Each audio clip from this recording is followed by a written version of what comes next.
Have you ever walked out of a pitch meeting and you're sure you blew it and you have no idea why? Well, I know why. There are 3 traps you might fall into. I'm going to tell you what they are. I'm going to tell you how to fix them and make sure that you have a winning meeting every single time.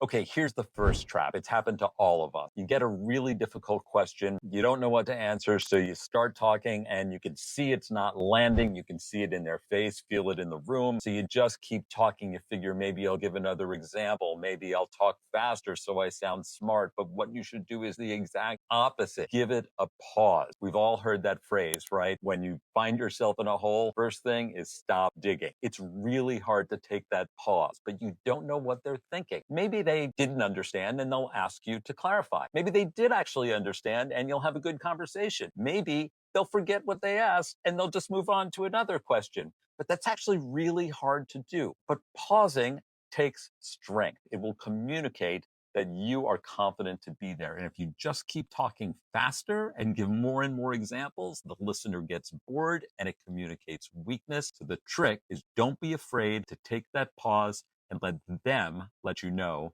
where to go next. Hey, quick break. I just want to share some big news that I've just released a playbook that will help you craft the perfect 30-second pitch. This is a method that has helped hundreds of founders pitch better and get funded faster. It's free. The link is in the description.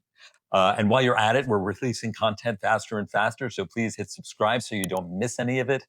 Like this video, leave a comment. I'd love to hear from you. Now back to the video. Okay, the next trap starts to get a little bit trickier, and that is being too humble. So one thing I say is take credit for everything and apologize for nothing. So let's take an example. Let's say you are pitching your startup to an investor, or you're pitching your product to a buyer for sale, and they ask you a question like, how many customers do you have? And let's say you have no customers or just a few. Your tendency is to apologize for that and say, well, we don't have any customers yet, but I swear we're going to get some soon. Well, that's kind of lame, right? Instead, think about what you can take credit for.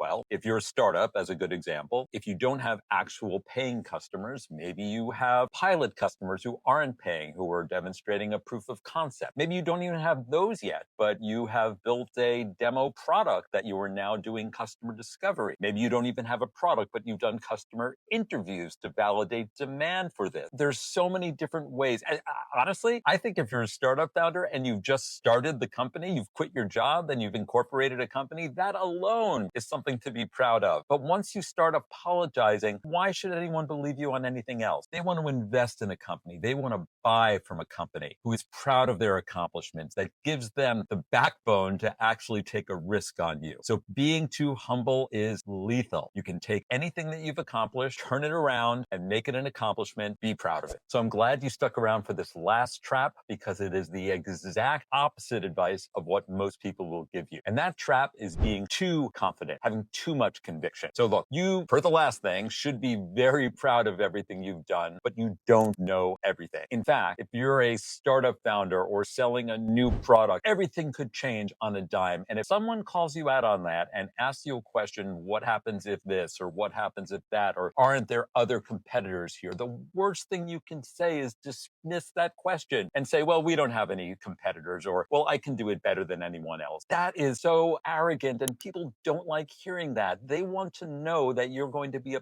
partner, that you're going to work with them, because things always go wrong. And they want to know that when the product breaks or something goes wrong with the investment, they can trust you to call them and be humble enough to say that something is wrong and let them help you fix it. But without that, you're just a know-it-all, and nobody likes working with a know-it-all. It's that conviction that you need to balance with that humility. And that's why we call this channel Humble Conviction, because it's a really hard balance. But a lot of founders, a lot of people in sales, they just lean so far into the conviction. They think if they just go in like a bulldozer and say everything at maximum value and maximum certainty, that they're going to win the deal, when in fact it's a real turnoff and it's a real way to lose a deal. So there you have the 3 ways to avoid having those terrible meetings. Know how to say just enough, don't be too humble, and don't have too much conviction.